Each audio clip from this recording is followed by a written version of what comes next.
Hello and welcome to this Kali Fundamentals video. I'm excited to be here with you this evening to get into the beginning. So when you go to work for a new company or you're getting into a new relationship, you always want to have a little history and backstory. That just helps to ensure that you're, moving into a relationship that's going to be meaningful and you're knowledgeable and etc. Those kind of things. So when we get to work with this tool set with Kali Linux, we want to make sure that we've got some history. So the objectives for this lesson are to walk away with a brief understanding of the Kali Linux background. We want to, at a high level, understand what Linux is, and then we want to know how flexible, Kali is at a high level. So let's jump into the history lesson real quick. So Kali Linux was established March of 2013 with version 1.0. Now, Kali is based on the Debian operating system, and, it was there that they got their start. So since then, there's been a number of iterations with Kali Linux, about 22 to date, actually 22 on the dot to date at the time of this video. But the thing that you want to know about this group and about the community is that they're very, very good at working out bugs. They're very, very good about determining which tools to keep. And so the reason that you want to be cognitive of the iteration of Kali that you're using is that there may be tools in version 1.0 that are definitely not present in the current version. And there may be some tools that you want to use in the older versions.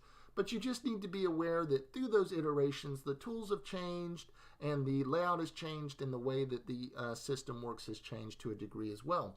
So you may be thinking, well, we've mentioned Kali, you've mentioned Debian. Are there other Linux variants or Linux flavors? And absolutely, with respect to open source operating systems, the community does a wonderful job of maintaining several different operating systems and distributions. Not all of these are for pen testing. You've got Ubuntu, which can act as an end user system or as a system that you use at home. You could load tools that are in the Kali distribution into Ubuntu.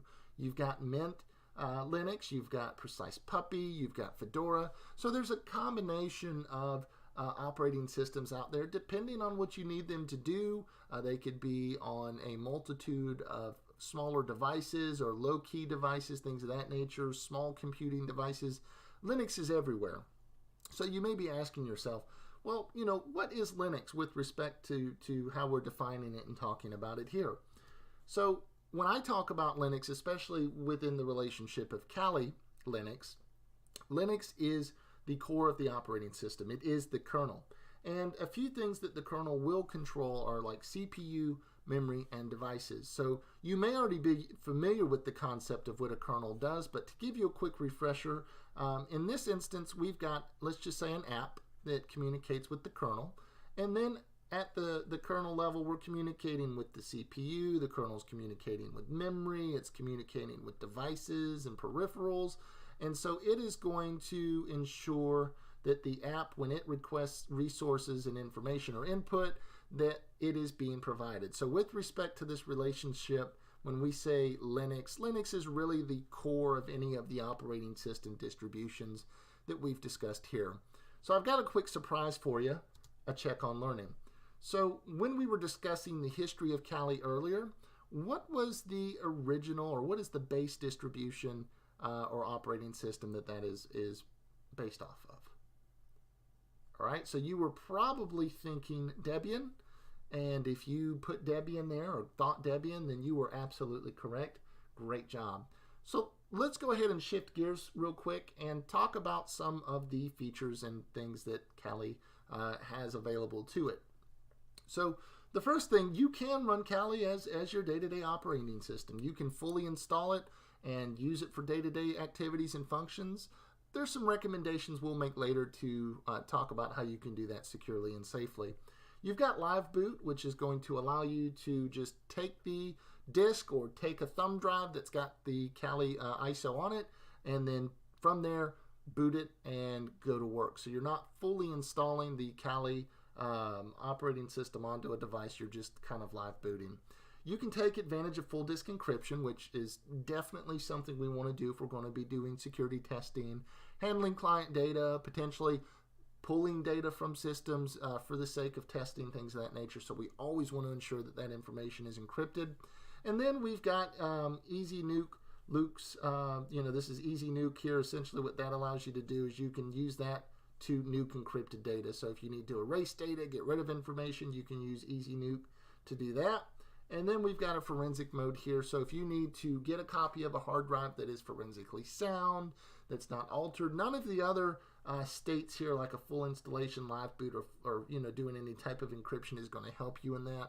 And really this just ensures that if you've got a hard drive plugged into a system or whatever the case may be, if you need a copy of a disk and you need to live boot or something of that nature to it, and you don't want to disturb the state of the disk by adding data to it, you can boot in forensic mode to do that. So let's jump into a few tool categories here. So you've got several categories outside of these. These are just some high-level areas I wanted to touch on. Tool categories under information gathering will cover things like maybe DNS reconnaissance if you're trying to get some information about a potential target for a pen test or something of that nature. Vulnerability analysis tools can be like OpenVOS. Those are going to be important for scanning systems for vulnerabilities to help you determine how you're going to do an attack or something of that nature. You've got wireless attack tools, which are going to be used for like cracking wireless access point or trying to crack a key on a Wi-Fi access point.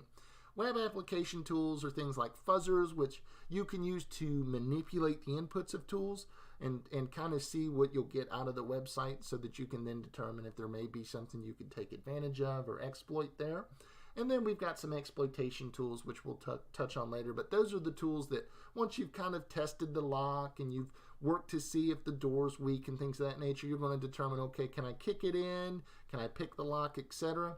And right now, we're thinking of Kali as kind of this pile of tools over here. You don't really know what all you have, and you're not maybe 100% sure of what everything does, but we're going to work through that together and kind of determine what tools are going to be best for your day-to-day and, in your operations overall. So I got another surprise for you. It's a check on learning. So we were discussing some of the abilities and features and functions of Kali earlier. Which of those allowed you to get an image of a hard drive without altering that hard drive state? All right, so you may have taken a moment to look at these. So remember that live boot just allows us to kind of boot the system without fully installing it. It really doesn't do anything to keep the state of the drive or any connected devices the same as they were. So that's not applicable here. A full installation is definitely going to alter the state of a drive or anything that we're connected to. But remember, when we boot to forensic mode or use forensics mode on the Kali distribution, it should not disturb the state of any connected devices and would allow us to work to get a forensic image of a hard drive or something of that nature.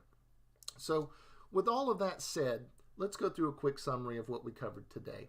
So we talked about some release dates, or the release date for Kali, and an overview of the current number of versions and why that's important and what we need to look for with respect to the care and continued care of this distribution. A high-level review of features and functions to get your brain kind of turning a bit on some of the things Kali can do and a little bit of its flexibility there.